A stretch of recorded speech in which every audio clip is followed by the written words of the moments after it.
خوش آمدید۔ آج ہم ایک ایسے موضوع پر بات کر رہے ہیں جو شاید بہت سے لوگوں کی زندگیوں کا آپ کہہ لیں ایک اہم حصہ ہے۔ یہ ہے مذہب یا روحانیت اور ہماری صحت کے درمیان کیا تعلق ہے۔ ہمارے پاس ایک بہت ہی گہرا تحقیقی جائزہ ہے جو تقریباً 1.5 صدی کی تحقیق کا نچوڑ ہے۔ جی بالکل، یہ کافی وسیع کام ہے۔ ہاں، یہ جائزہ دیکھیں تو 1872 سے شروع ہوتا ہے اور 2010 تک جاتا ہے، اور پھر کچھ بعد کے اہم مطالعات بھی شامل کیے گئے ہیں، تو مطلب ایک بہت بڑی تصویر سامنے آتی ہے۔ جی، ہمارا مقصد آج بس یہی ہے کہ اس ساری تحقیق کی روشنی میں سمجھیں کہ سائنس کیا کہتی ہے، مذہب یا روحانیت RS جسے کہیں گے، اور ہماری ذہنی اور جسمانی صحت میں کیا رابطے ہیں۔ ہم دیکھیں گے کہ ذہنی صحت پر کیا اثر ہے، ہماری عادتوں پر، صحت مند عادات پر کیا اثر پڑتا ہے، پھر جسمانی بیماریوں سے اس کا کیا لینا دینا ہے، اور آخر میں جو ہمارے صحت کے ادارے ہیں، ڈاکٹرز ہیں، ان کے لیے اس کے کیا معنی ہیں۔ تو آئیے شروع کرتے ہیں۔ ضرور۔ اچھا، اگر تاریخ میں دیکھیں تو مذہب اور طب یہ اکثر ساتھ ساتھ ہی نظر آتے ہیں۔ جی ہاں، شروع میں تو بالکل۔ مغرب میں جو پہلے ہسپتال بنے وہ زیادہ تر مذہبی اداروں نے ہی بنائے، اور جو علاج کرنے والے تھے وہ اکثر مذہبی لوگ بھی ہوتے تھے۔ بالکل۔ یہاں تک کہ ذہنی صحت کا جو شعبہ ہے اس کی جڑیں بھی کہیں نہ کہیں مذہبی حلقوں میں ملتی ہیں۔ لندن کا وہ مشہور ہسپتال بیت اللام، بیدلم جیسے کہتے ہیں۔ ہاں بیڈ لیم، وہ بھی تو 13ویں صدی میں ایک مذہبی ادارے کے طور پر ہی شروع ہوا تھا۔ صحیح۔ لیکن پھر جب وہ سیکولر کنٹرول میں آیا تو وہاں سے مریضوں کے ساتھ کچھ اچھے سلوک کی خبریں نہیں آئیں۔ ہاں، وہ کافی برا دور تھا، غیر انسانی سلوک کی باتیں۔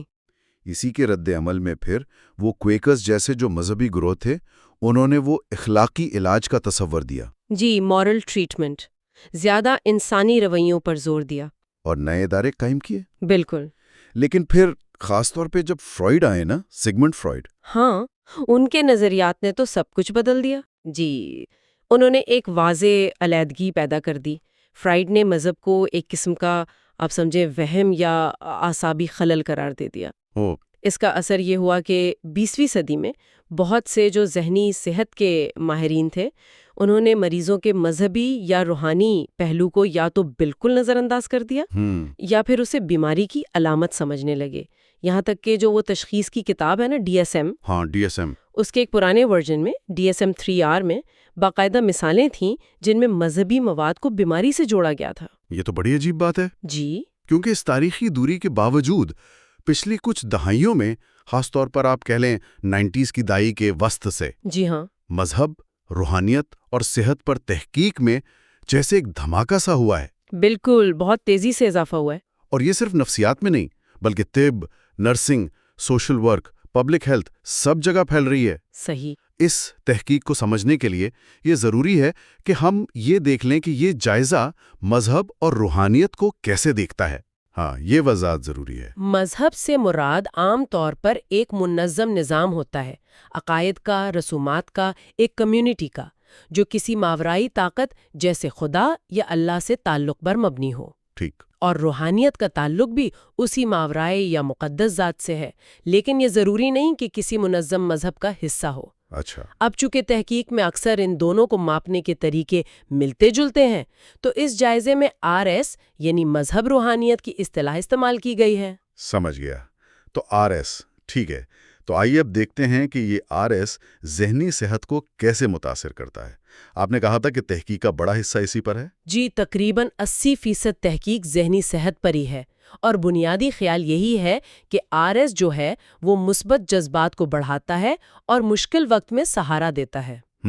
اور مشکلات کا سامنا کرنے کے حوالے سے تو سینکڑوں مطالعات ہیں، 450 سے زیادہ۔ اوہ واو۔ جی، یہ یہی دکھاتے ہیں کہ لوگ بیماری، کوئی آفت آ جائے یا ذاتی پریشانی ہو تو اپنے عقیدے اور روحانیت کا سہارا لیتے ہیں اور اکثر اسے مددگار بھی پاتے ہیں۔ یہ تو عام مشاہدہ بھی ہے، لیکن تحقیق کیا کہتی ہے مثبت جذبات کے بارے میں، خوشی، امید وغیرہ؟ یہاں تو نتائج بہت ہی واضح ہیں۔ زیادہ تر تحقیق، خاص طور پر جو اعلیٰ معیار کی ہے، وہ دکھاتی ہے کہ RS کا تعلق زیادہ خوشی، بہتر فلاح و بہبود، اچھا، زیادہ امید، زیادہ رجائیت پسندی اور زندگی میں زیادہ معنی اور مقصد کے احساس سے ہے۔ واہ۔ مثال کے طور پر فلاح و بہبود پر جو اعلیٰ معیار کے مطالعے ہوئے ان میں سے 80% سے زیادہ نے مثبت تعلق دکھایا۔ زبردست۔ اچھا، وہ کنٹرول والی بات کیا تھی؟ کچھ لوگ سمجھتے ہیں مذہب اختیار چھین لیتا ہے۔ جی، یہ ایک دلچسپ نقطہ ہے، کنٹرول کا احساس۔ کچھ لوگ ایسا سوچتے ہیں، لیکن زیادہ تر تحقیق تقریباً 61% یہ بتاتی ہے کہ RS لوگوں میں زیادہ ذاتی یا اندرونی کنٹرول کا احساس پیدا کرتا ہے۔ اچھا، وہ کیسے؟ شاید اس لیے کہ وہ یہ سمجھتے ہیں کہ وہ دعا کے ذریعے یا اپنی جو بھی ماورائی طاقت ہے اس سے تعلق کے ذریعے حالات پر کچھ نہ کچھ اثر ڈال سکتے ہیں۔ تو یہ ایک طرح کا اندرونی اختیار ہے۔ سمجھ گیا۔ یہ تو ہوئے مثبت پہلو۔ اب ذرا منفی ذہنی صحت کے نتائج پر آئیں، جیسے ڈپریشن۔ اس پر کیا تحقیق ہے؟ ڈپریشن پر سب سے زیادہ کام ہوا ہے، 440 سے زیادہ مطالعات، اور ان میں سے اکثریت تقریباً 2/3 یہ دکھاتی ہے کہ RS کا تعلق کم ڈپریشن سے ہے۔ کم ڈپریشن سے؟ جی ہاں، اور کچھ مطالعے جو وقت کے ساتھ لوگوں کو دیکھتے ہیں، یعنی پروسپیکٹیو سٹڈیز، وہ بھی اسی بات کی تصدیق کرتے ہیں۔ ٹھیک۔ اب یہ تعلق شاید بہت بڑا نہ لگے، لیکن اس کا اثر اتنا ہی ہے جتنا کہ جنس یعنی جینڈر کا ڈپریشن پر ہوتا ہے۔ اور خاص طور پر جو لوگ زیادہ دباؤ والے حالات میں ہوتے ہیں ان میں یہ حفاظتی کردار زیادہ نمایاں ہوتا ہے۔ اور خودکشی کے بارے میں کیا خیال ہے؟ نتائج ڈپریشن سے ملتے جلتے ہیں۔ تقریباً 75 سے 80% مطالعات یہی دکھاتے ہیں کہ RS کا تعلق کم خودکشی کے خیالات، کم کوششوں یا خودکشی کے خلاف زیادہ منفی رویوں سے ہے۔ ٹھیک، لیکن آپ نے کہا تھا کہ اضطراب یعنی انگزائٹی کا معاملہ تھوڑا پیچیدہ ہے۔ جی بالکل، کیونکہ RS تسلی بھی دے سکتا ہے اور کبھی کبھی پریشانی بڑھا بھی سکتا ہے۔ تقریباً آدھے مطالعے تو کم اضطراب سے تعلق دکھاتے ہیں، لیکن کچھ تقریباً 11% زیادہ اضطراب سے بھی تعلق دکھاتے ہیں۔ اچھا، تو یہ تضاد کیوں؟ زیادہ تر یہ جو زیادہ اضطراب والے مطالعے ہیں وہ کراس سیکشنل ہیں، مطلب وہ ایک ہی وقت میں RS اور اضطراب کو ناپتے ہیں۔ تو اس سے یہ کہنا مشکل ہے کہ کیا RS اضطراب بڑھا رہا ہے، یا جو لوگ زیادہ پریشان ہوتے ہیں وہ RS کی طرف زیادہ مائل ہوتے ہیں۔ ہاں، یہ تو مرغی اور انڈے والا معاملہ ہو گیا۔ کچھ ایسا ہی، لیکن جب RS پر مبنی علاج یا مداخلتیں آزمائی گئی نا تو ان میں سے زیادہ تر نے اضطراب کو کم کیا ہے۔ اچھا، یہ اہم ہے۔ جی، تو اس سے یہ سوال ضرور پیدا ہوتا ہے کہ کن حالات میں RS مددگار ہے اور کن میں نہیں۔ اور جو شدید ذہنی امراض ہیں جیسے شیزوفرینیا یا بائیپولر ڈس آرڈر، ان کا کیا تعلق ہے؟ یہاں پر نتائج ملے جلے ہیں اور تحقیق بھی کافی کم ہے۔ شیزوفرینیا میں کچھ مطالعے بہتر نتائج دکھاتے ہیں، کچھ بدتر، کچھ کوئی تعلق نہیں دکھاتے۔ اس میں ایک پیچیدگی یہ ہے کہ مذہبی قسم کے وہمات یعنی ڈیلیوژنز خود اس بیماری کا حصہ ہو سکتے ہیں، تو عقیدے اور بیماری کی علامت میں فرق کرنا بہت ضروری ہے۔ صحیح۔ بائیپولر ڈس آرڈر پر تو تحقیق نہ ہونے کے برابر ہے صرف چند مطالعے، اور نتائج ملے جلے ہیں۔ ٹھیک ہے۔ اچھا، شخصیت کی خصوصیات کا بھی ذکر تھا۔ کیا RS کا تعلق کسی خاص قسم کی شخصیت سے پایا گیا؟ ہاں، کچھ تعلقات نظر آتے ہیں۔ ماہرین نفسیات وہ 5 بڑی خصوصیات بتاتے ہیں نا، بگ 5۔ جی، ایکسٹروورژن، کانسائنشیسنس وغیرہ۔ بالکل۔ تو تحقیق یہ بتاتی ہے کہ RS کا تعلق عام طور پر زیادہ ملنساری، ایکسٹروورژن، زیادہ منظم ہونا، کنسائنشیسنس، زیادہ ہمدردی، ایگریبلنس، اور زیادہ جذباتی استحکام یعنی کم نیوروٹسزم سے ہے۔ اوکے، اور سماجک پہلو جیسے نشہ، جرائم، تعلقات؟ یہاں تعلق بہت مضبوط اور بہت واضح ہے۔ RS کا تعلق شراب اور منشیات کے کم استعمال سے بہت گہرا ہے۔ واہ! 80 سے 90% مطالعے یہی دکھاتے ہیں۔ خاص طور پر نوجوانوں میں یہ ایک بڑا حفاظتی عنصر لگتا ہے۔ اسی طرح RS کا تعلق کم جرائم اور قانون شکنی سے ہے، بہتر ازدواجی استحکام سے ہے، اور زیادہ سماجی حمایت سے ہے۔ مذہبی کمیونٹیز اکثر لوگوں کو ایک بہت مضبوط سوشل نیٹ ورک فراہم کرتی ہیں۔ ٹھیک ہے، تو یہ سب جو ذہنی صحت کے مثبت نتائج ہیں، یہ آتے کیسے ہیں؟ مطلب اس کے پیچھے کیا چل رہا ہوتا ہے؟ کیا میکینزمز ہیں؟ کم از کم 3 بڑے راستے نظر آتے ہیں۔ پہلا تو ہے نفسیاتی وسائل جو RS فراہم کرتا ہے مشکلات سے نمٹنے کے لیے، جیسے وہ معنی، مقصد، امید والی باتیں ہوتے ہیں زندگی کے ان کے جوابات، یہ سب مدد کرتے ہیں۔ دوسرا راستہ ہے طرز زندگی۔ مذہبی عقائد اکثر ایسے رویوں کی حوصلہ افزائی کرتے ہیں جو دباؤ والے واقعات کو کم کر سکتے ہیں، جیسے مستحکم خاندان، نشے سے پرہیز، خطرناک جنسی رویوں سے گریز۔ سمجھ گیا۔ اور تیسرا ہے سماجی پہلو۔ کمیونٹی کی حمایت، ایک دوسرے کی مدد کرنے کا جذبہ اور مثبت سماجی اقدار جیسے ایمانداری، معافی وغیرہ، یہ سب ذہنی صحت کے لیے بہت مفید ہیں۔ لیکن کیا اس کا کوئی منفی پہلو نہیں ہو سکتا؟ مطلب کیا مذہب ہمیشہ ہی اچھا ہوتا ہے؟ نہیں، بالکل نہیں۔ یہ تسلیم کرنا بہت ضروری ہے کہ منفی پہلو بھی ہو سکتے ہیں۔ مذہب کا غلط استعمال نفرت پھیلانے کے لیے، طاقت کے ناجائز استعمال کے لیے یا بہت زیادہ سخت گیری کے لیے کیا جا سکتا ہے۔ یہ شدید قسم کا جرم کا احساس بھی پیدا کر سکتا ہے یا لوگوں کو حقیقی مسائل کا حل ڈھونڈنے کے بجائے صرف دعا پر اکتفا کرنے پر مجبور کر سکتا ہے، جس سے علاج میں دیر ہو سکتی ہے۔ ٹھیک۔ تو یہ پہلو بالکل موجود ہیں، لیکن اگر ہم مجموعی طور پر دیکھیں جو تحقیق کا بڑا ذخیرہ ہے، تو زیادہ تر شواہد RS اور بہتر ذہنی صحت کے درمیان ایک مثبت تعلق ہی دکھاتے ہیں۔ ٹھیک ہے۔ ذہنی صحت کے بعد اب آتے ہیں صحت کے رویوں پر۔ کیا RS ہماری روزمرہ کی عادتوں جیسے سگریٹ پینا یا کیا کھانا ہے، اس پر بھی اثر ڈالتا ہے؟ بالکل، اور یہاں بھی زیادہ تر تعلقات مثبت ہی نظر آتے ہیں۔ سب سے واضح مثال تو سگریٹ نوشی ہے۔ اچھا؟ جی، تقریباً 90% مطالعات بہت مضبوط تعلق ہے RS اور کم سگریٹ نوشی کے درمیان۔ یہ تو بہت بڑی بات ہے صحت عامہ کے لیے۔ بہت بڑی بات ہے، کیونکہ سگریٹ نوشی تو کتنی بیماریوں کی جڑ ہے۔ بالکل۔ اچھا، اور ورزش اور خوراک کا کیا؟ ورزش کے ساتھ بھی زیادہ تر مثبت تعلق پایا گیا ہے۔ تقریباً 70% مطالعے یہی دکھاتے ہیں۔ غذا کے معاملے میں بھی زیادہ تر مطالعے یعنی 60 سے 70% RS اور صحت مند غذائی عادات کے درمیان تعلق دکھاتے ہیں، جیسے زیادہ فائبر کھانا، پھل سبزیاں زیادہ کھانا۔ لیکن وزن کے بارے میں آپ نے کہا تھا کہ نتائج مختلف ہیں، یہ تھوڑا عجیب نہیں؟ جی ہاں، یہ ایک استثناء ہے اور تھوڑا حیران کن بھی ہے۔ زیادہ مطالعے تقریباً 40% انہوں نے RS اور زیادہ وزن کے درمیان تعلق پایا ہے۔ زیادہ وزن لیکن خوراک بہتر ہے، یہ کیسے؟ یہ ایک دلچسپ سوال ہے۔ وجہ بالکل واضح نہیں ہے۔ ہو سکتا ہے اس کا تعلق کھانے کی مقدار سے ہو یا جو سماجی تقریبات ہوتی ہیں مذہبی کمیونٹیز میں، ان میں کھانے پینے کا رواج زیادہ ہو یا کوئی اور عوامل ہوں۔ ممکن ہے۔ لیکن یہ بھی دیکھا گیا ہے کہ اگر عقیدے کی بنیاد پر وزن کم کرنے کے پروگرام بنائے جائیں تو وہ مؤثر ہو سکتے ہیں۔ اچھا، اور جنسی رویے؟ یہاں بھی تعلق بہت مضبوط ہے۔ RS کا تعلق کم خطرناک جنسی رویوں سے بہت گہرا ہے۔ مطلب جیسے متعدد جنسی ساتھی رکھنا یا شادی سے باہر تعلقات۔ 85% سے زیادہ مطالعہ یہی دکھاتے ہیں کہ RS ان چیزوں کو کم کرتا ہے۔ ٹھیک ہے، اس کے تو پھر STDs یعنی جنسی بیماریوں کی روک تھام پر بھی اثرات ہوں گے؟ بالکل، بہت اہم اثرات ہیں۔ تو مجموعی طور پر دیکھیں تو زیادہ تر صحت مند رویے سوائے وزن کے۔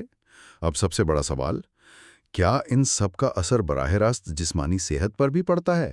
کیا RS بیماریوں سے بچا سکتا ہے یا عمر لمبی کر سکتا ہے؟ منطقی طور پر تو ایسا ہی ہونا چاہیے۔ دیکھیں نا، اگر RS ذہنی صحت کو بہتر کر رہا ہے، مطلب کم تناؤ، مثبت جذبات، جی، اور صحت مند رویوں کو فروغ دے رہا ہے، جیسے کم سگریٹ نوشی، بہتر خوراک، ہاں، تو لازماً اس کا اثر جسمانی صحت پر بھی نظر آنا چاہیے، اور تحقیق بڑی حد تک اسی طرف اشارہ کر رہی ہے۔ مثال کے طور پر دل کی بیماریاں، CHD جسے کہتے ہیں۔ جی، کورونری ہارٹ ڈیزیز۔ تقریباً 2/3 مطالعات RS اور دل کی بیماریوں کے کم خطرے یا اگر بیماری ہو تو بہتر نتائج، ان کے درمیان تعلق دکھاتے ہیں۔ اور ہائی بلڈ پریشر؟ وہاں بھی زیادہ تر مطالعے تقریباً 60% RS اور کم بلڈ پریشر کے درمیان تعلق پاتے ہیں۔ لیکن کیا یہاں کوئی پیچیدگیاں نہیں ہیں؟ آپ نے پہلے وہ الجھن پیدا کرنے والے عوامل، کنفاؤنڈنگ فیکٹرز کا ذکر کیا تھا۔ بالکل، یہ بہت اہم نقطہ ہے۔ مثال کے طور پر ہائی بلڈ پریشر کے کچھ مطالعوں میں زیادہ بلڈ پریشر بھی پایا گیا۔ اوہ! اس کی ایک ممکنہ وجہ نسلی گروپ ہو سکتی ہے، جیسے امریکہ میں افریقی امریکی آبادی میں ہائی بلڈ پریشر کی شرح بھی زیادہ ہے اور RS کی شرح بھی زیادہ ہے۔ اچھا، تو اب یہ کہنا مشکل ہو جاتا ہے کہ کیا یہ تعلق RS کی وجہ سے ہے یا نسل سے جڑے دوسرے سماجی یا معاشی عوامل کی وجہ سے۔ تحقیق میں ان چیزوں کو الگ کرنا ایک بڑا چیلنج ہے۔ سمجھ گیا۔ یہی ممکنہ الجھن فالج یعنی سٹروک کے مطالعات میں بھی ہو سکتی ہے۔ وہاں بھی زیادہ تر نتائج تو کم خطرے کی طرف اشارہ کرتے ہیں لیکن کچھ نہیں کرتے۔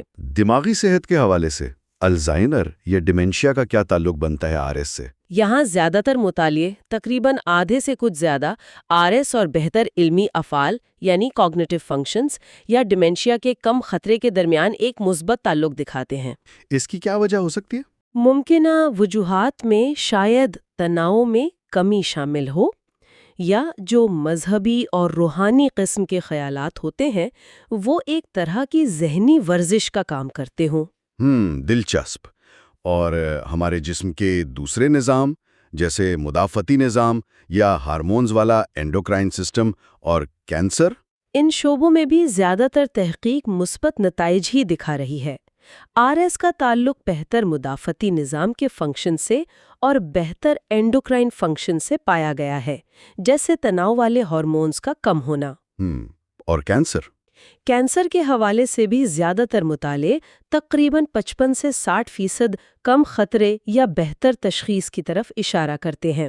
اس کی کیا وجہ ہو سکتی ہے؟ جزوی طور پر تو شاید وہی صحت کے بہتر رویے ہوں، کم سگریٹ نوشی وغیرہ، لیکن ممکنہ طور پر کم تناؤ اور زیادہ سماجی حمایت کا بھی کردار ہو سکتا ہے۔ ٹھیک ہے، لیکن پھر جسمانی فعالیت یعنی فزیکل فنکشننگ اور درد کے بارے میں نتائج ملے جلے نظر آتے ہیں، ایسا کیوں؟ جی ہاں، یہاں تصویر تھوڑی دھندلی ہے۔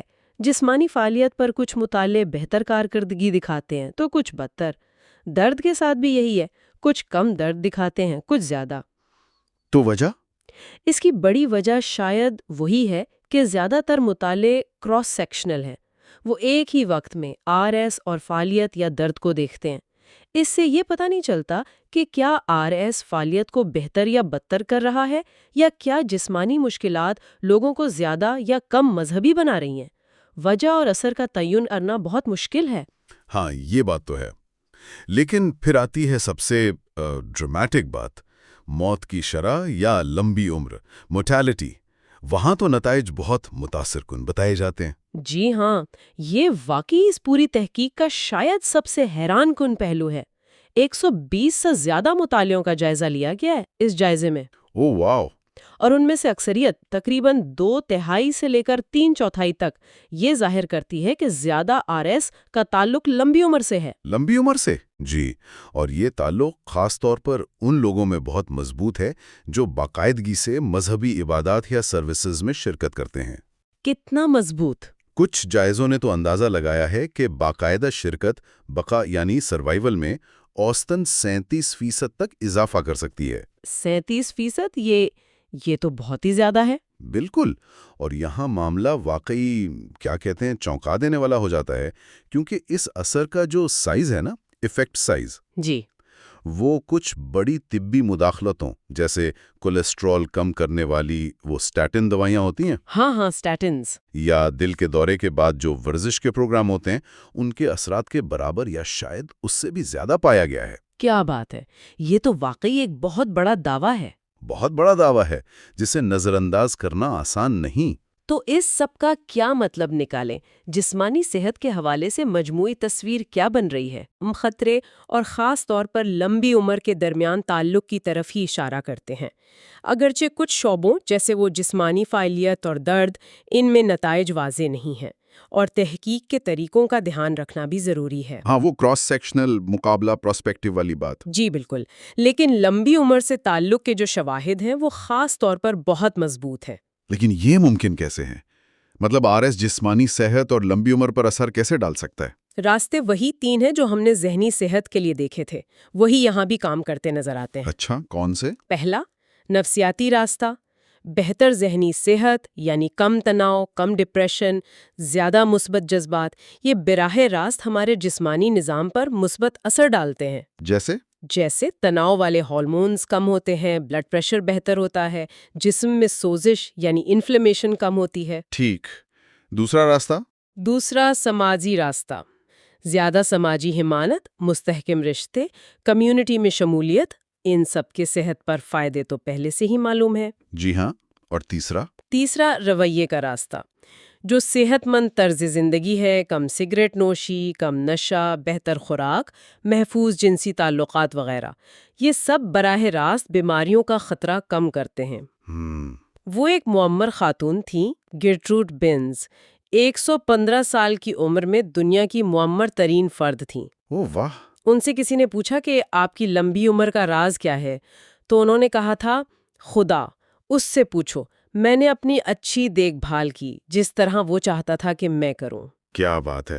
یہ تو بالکل ان تینوں راستوں کا خلاصہ ہو گیا۔ جی بالکل۔ لیکن ایک سوال ذہن میں آتا ہے، کیا یہ ممکن نہیں کہ یہ صرف اس لیے ہو کہ جو لوگ پہلے سے ہی صحت مند اور مستحکم ہوتے ہیں وہی زیادہ مذہبی ہوتے ہیں؟ وہ سلیکشن بائس والی بات؟ یہ ایک بہت اہم سوال ہے اور تحقیق میں اس پر کافی بحث ہوتی ہے۔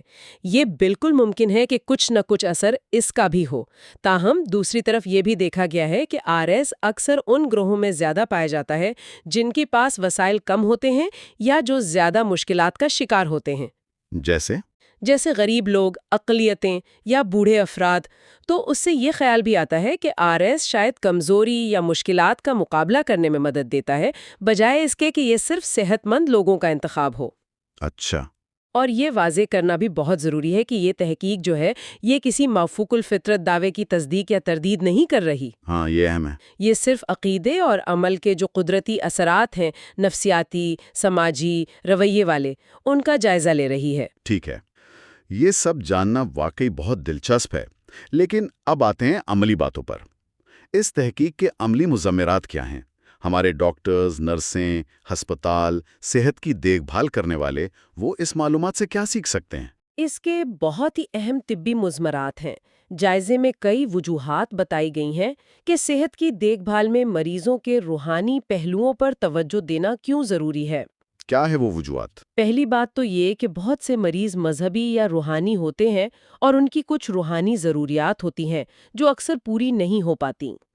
دوسرا، RS اس بات پر اثر ڈالتا ہے کہ مریض اپنی بیماری سے کیسے نمٹتا ہے اور وہ علاج کے بارے میں کیا فیصلے کرتا ہے۔ صحیح۔ تیسرا، یہ صحت کے نتائج سے جڑا ہوا ہے اور ہسپتال سے جانے کے بعد ان کی سماجی حمایت کیسی ہوگی، اس سے بھی منسلک ہے۔ ٹھیک۔ پھر یہ کہ روحانی ضروریات کو نظر انداز کرنے سے بعض اوقات اخراجات بڑھ سکتے ہیں، خاص طور پر زندگی کے آخری مراحل میں، اور جو معیارات طے کرنے والے ادارے ہیں وہ بھی مریض کے عقائد کے احترام کا تقاضا کرتے ہیں۔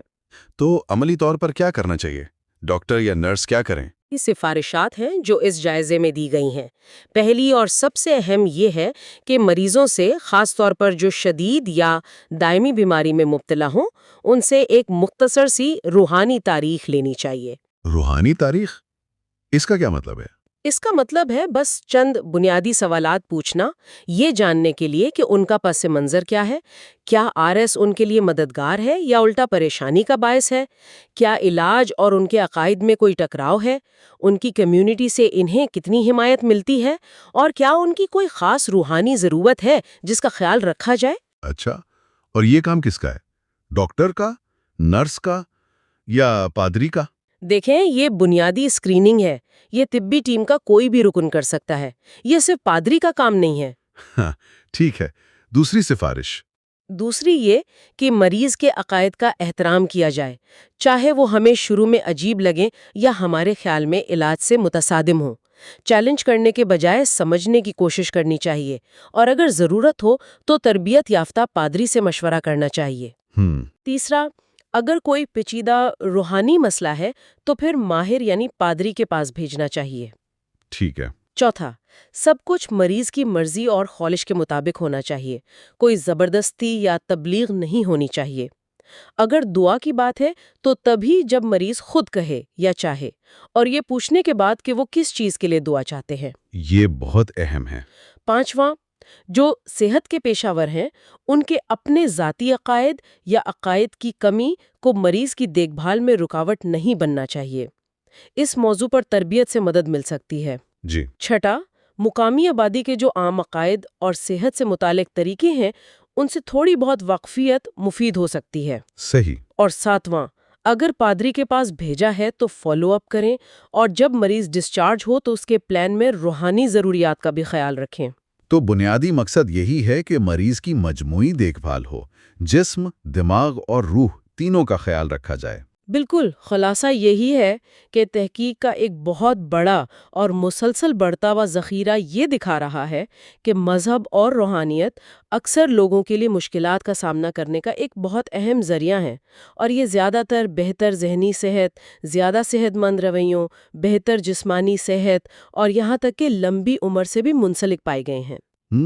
اگرچہ کچھ پیچیدگیاں ہیں، کچھ ملے جلے نتائج ہیں اور منفی امکانات بھی موجود ہیں، یہ بھی سچ ہے، لیکن مجموعی طور پر اگر ڈیٹا کو دیکھیں تو ایک واضح مثبت رجحان نظر آتا ہے۔ اور اس سمجھ کو صحت کی دیکھ بھال کے نظام میں شامل کرنا یہ نہ صرف مناسب لگتا ہے بلکہ شاید ضروری بھی ہے۔ جی بالکل۔ تو یہ سب جاننے کے بعد جو لوگ ہمیں سن رہے ہیں ان کے لیے انفرادی سطح پر اس میں کیا سبق ہے؟ ایک سوال جو شاید ہر کوئی خود سے پوچھ سکتا ہے، چاہے اس کا ذاتی عقیدہ کچھ بھی ہو یا نہ ہو، وہ یہ ہے کہ وہ کون سے اصول یا طریقے ہیں جو اکثر ان مذہبی اور روحانی روایتوں میں پائے جاتے ہیں۔ جیسے کمیونٹی سے ایک مضبوط تعلق بنانا، مشکلات میں کوئی نہ کوئی معنی تلاش کرنا، شکر گزاری کا رویہ اپنانا یا معاف کرنے کی مشق کرنا۔ کیا ان اصولوں کو ہم سب اپنے اپنے طریقے سے اپنی زندگیوں میں اپنا کر ممکنہ طور پر اپنی فلاح و بہبود اور مشکلات کا سامنا کرنے کی صلاحیت کو بڑھا سکتے ہیں؟ یہ شاید اس ساری تحقیق کا سب سے ذاتی اور عملی پہلو ہے جس پر ہر کوئی غور کر سکتا ہے۔ یہ واقعی ایک بہت گہرا اور فکر انگیز نکتہ ہے۔ اس ساری گفتگو کے لیے آپ کا بہت بہت شکریہ۔ آپ کا بھی شکریہ۔ امید ہے ہمارے سننے والوں کو بھی اس سے بہت کچھ نیا سیکھنے اور سوچنے کو ملا ہوگا۔ اگلی بار تک کے لیے خدا حافظ۔